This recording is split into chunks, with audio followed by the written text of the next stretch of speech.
Dan hasilnya pun mengecewakan. Buset, ini permainan otak nih, Pak.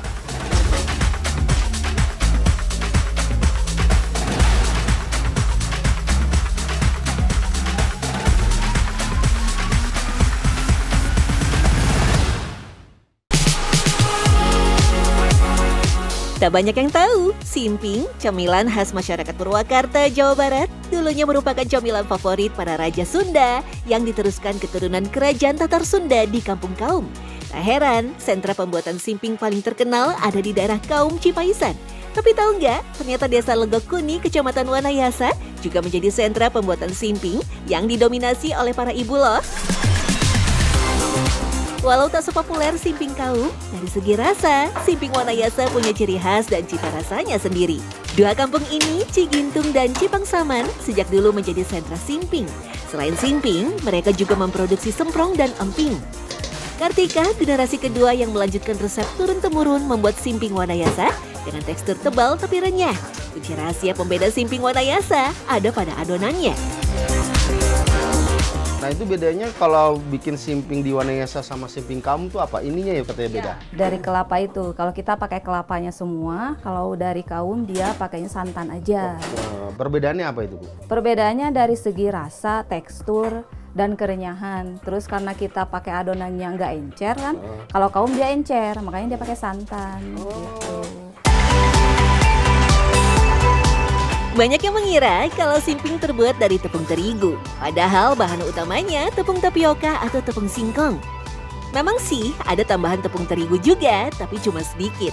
Untuk 100 kg tepung tapioka, tepung terigunya hanya 10 kg saja. Tujuannya agar adonan simping lebih kental dan padat. Kalau terlalu banyak tepung terigu, nanti adonannya cepat menggumpal. Bukan jadi simping, malah jadi gorengan deh. Bisa dibilang, proses pembuatan adonan simping cukup mudah, tapi proses pemanggangan sekaligus pencetakannya lah yang merupakan proses paling sulit. Untuk mencetak simping ada teknik dan cara khusus, tidak boleh asal. Karena jika bentuknya tak beraturan, dijamin nanti simpingnya akan gosong dan hancur lebur tuh. Cetakan simping berbeda dengan cemilan lain. Bentuknya tipis memanjang dengan pegangan yang terbuat dari kayu. Dilengkapi pengait supaya cetakan dapat menempel satu sama lain dengan rapat. Cetakan simping yang bagus terbuat dari besi. Karena bahan plat besi sifatnya mudah panas dan cepat menyebar ke semua bagian sehingga simping akan matang merata. Tapi sekarang kebanyakan cetakan simping terbuat dari aluminium cor. Sekilas, cetakan simping mirip seperti cetakan kue semprong. Bedanya, kalau cetakan semprong lebih lebar dan besar, cetakan simping lebih tipis dan ramping. Harus di tengah. Harus di tengah ya? Iya. Nggak boleh gitu ya? Iya. Segini cukup? Nah, ini baru ditutup ya? Nah, ambil yang ini. Balikin yang ini. Balikin yang ini ke belakang. Ini jangan, ini ambil yang ini. Oh, ini. Iya. Ini seperti permainan Squid Game, agak pusing juga. Nah, ini dibuka. Iya. Dibuka. Oh, ini diambil. Nah, ambil Oke. dulu ini. Baru kita masukin ini lagi ya. Iya.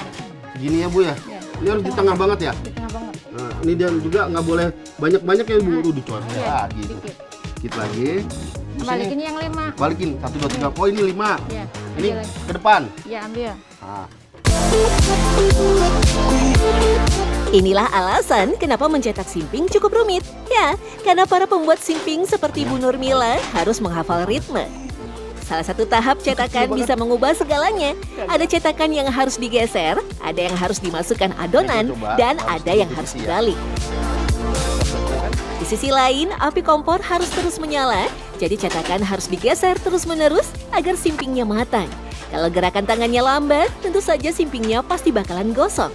Kalau tidak digeser atau lupa membalik cetakan, nanti cetakannya tidak panas. Dan hasilnya, simping tidak akan matang merata dan bentuknya tidak bulat sempurna.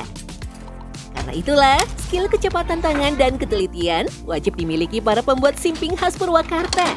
Kalau tidak lihai, bisa-bisa tangan terkena cetakan besi yang panas.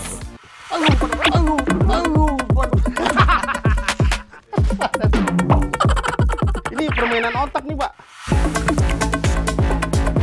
Ternyata ya, kalau untuk membuat simping ini Tangannya harus cepat, nggak boleh lambat. Terus otak kanan kiri kita harus jalan. Kenapa harus jalan? Karena kita harus inget ritmenya 1, 2, 3, 4, 5. Ini ya. Nah, habis itu ini ke depanin, baru kita ambil simpingnya, baru masukin adonan lagi. Ini benar-benar melatih otak kanan otak kiri loh, apalagi dengan kecepatan tangan tuh. Kalau jelek ya gagal begini, ya kan, nempel atau gimana tuh, ya. Jadi nggak sembarangan orang untuk bikin, perlu skill sama otak kanan otak kirinya harus jalan ya. Kalau nggak jalan nih saya kena tuh, panas. Dalam satu hari, Bu Nurmila dan ibu-ibu lain pembuat simping bisa mencetak lebih dari 500 simping. Keahlian membuat simping bukanlah bakat alami, melainkan kebiasaan yang dilakukan terus-menerus selama bertahun-tahun. Ibu-ibu desa Legokuni sejak dulu memang dikenal sebagai pembuat simping yang handal. Skill mereka diturunkan turun-temurun, sedangkan bapak-bapaknya kebanyakan menjadi petani yang mengurus sawah dan kebun. Udah tadi kena wajannya, karena ini benar-benar besi, jadi panas. Tuh, hitam kan? Dan hasilnya pun mengecewakan. Kamu lihat, teman-teman bayangin aja, ini punya ibunya, bentuknya sempurna gini. Kalau saya begini,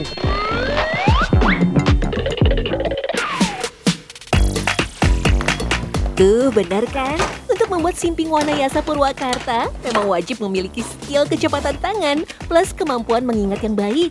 Salut deh sama ibu-ibu para pembuat simping Wanayasa.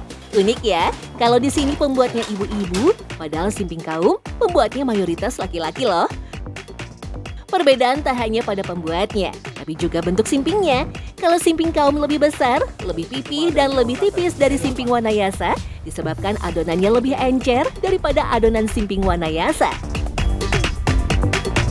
nah di Jalan Kusuma Atmaja atau di kaum ini berbeda sama simping yang ada di Wanayasa. Nih kita lihat bentuknya ya beda ya. Lihat, ini yang dari kaum, ini yang dari Wanayasa.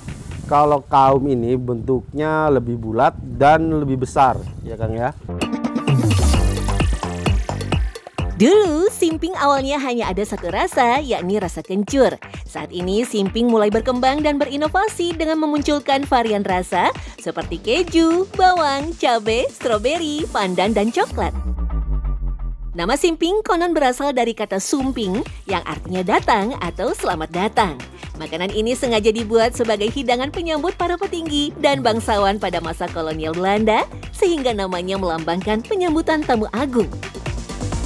Simping menjadi cemilan utama yang hanya disajikan untuk kaum bangsawan Purwakarta abad ke-19 dalam acara penting seperti menyambut tamu kenegaraan, penyajian leluhur, dan ritual selamatan.